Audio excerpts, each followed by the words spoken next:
ಶ್ರೋತೋರೋಧ ಬಲಭ್ರಂಶ ಗೌರವಾನಿಲ ಮೂಢತಾ ಆಲಸ್ಯಾಪತ್ತಿ ನಿಷ್ಠಿವ ಮಲಸಂಗಾರ ಚಿಕ್ಲಮ. These are the common mentioned in the context of presence of ama in the body, which may be present in either in the Mahasrotas level, or it may be present in the Dhatu level, or it may be present in the individual cellular or paramanu level. In the previous videos, we have discussed about Srotorodha, Balabhramsha, Gaurava, Anilamudhata, Alasya, Apatti, Nishtiva, and Malasanga. In today's video, we are going to discuss about the Aruchi and its interpretation and its mechanism of manifestation in the presence of Ama. When you think about the term Aruchi, it is nothing but the tastelessness or otherwise impaired taste perception.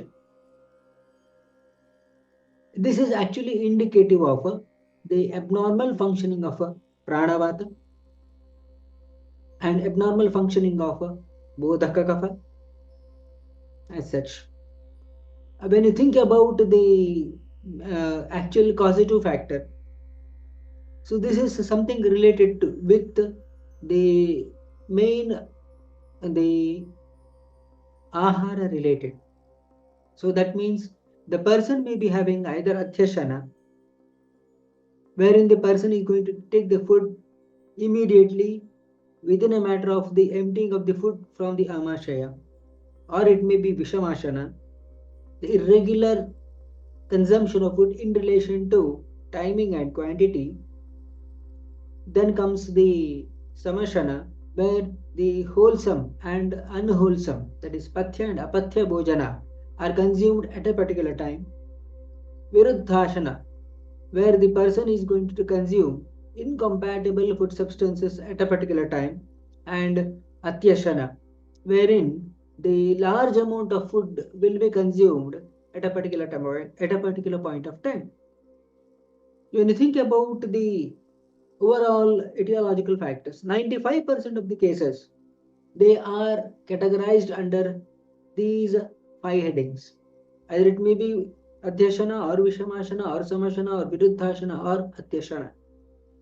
So when this is happening, naturally there may be a possibility of poor oral hygiene. For example, if you are going to a hotel, then you are going to take the tea or coffee, or along with that you are going to take some pakoda or so, or otherwise some snacks are being taken.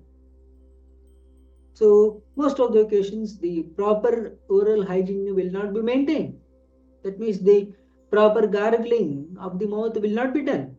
So that means there may be a possibility of the presence of these food substances may be present around the teeth itself, which are becoming the main source of proliferation of bacteria in the oral cavity. When this is happening, the next phase will be the person will be having what you say that the person will be having the infection to happen in the oral cavity. When this is happening, infection, the next phase of that will be there will be sympathetic nerve stimulation. When there is sympathetic nerve stimulation, that will be resulting in reduced oral secretions. When this particular reduced oral secretions are happening, naturally that is one of the essential requirement for the proper taste perception to occur by the taste buds. That means salivary secretions are necessary for the proper taste perception. When there is inflammation or infection, naturally which will be leading to sympathetic nerve stimulation, again which will be the precursor of a reduced oral secretion.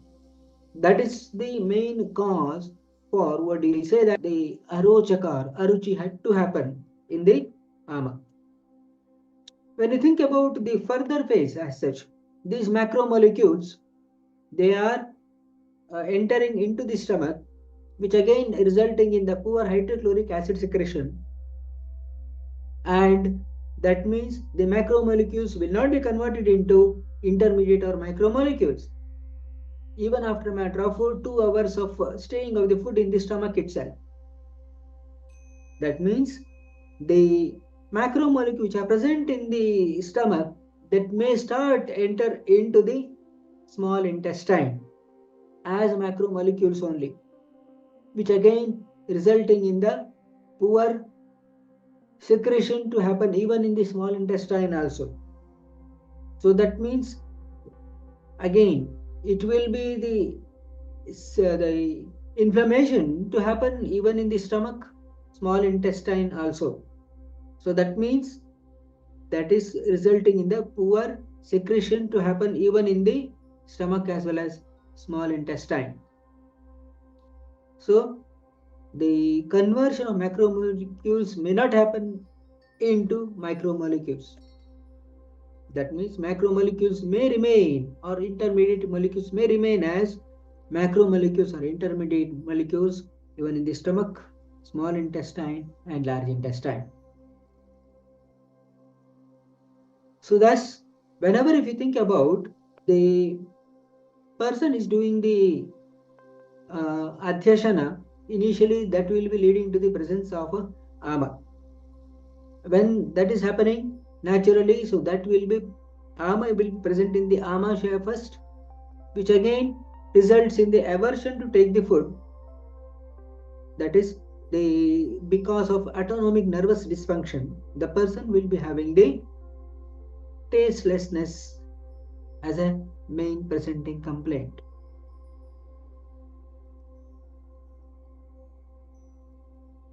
Dear AN community, that's all for today. What are the major key takeaways from today's discussion? Mention in the comment box below. And what is the one video that you would like to hear in the coming days? Mention in the comment box below and spread this particular video to maximum number of true Ayurveda learners or true Nidana learners so that we can make a huge movement out of this particular small message. That's all for today. Something more in the next video. Thank you.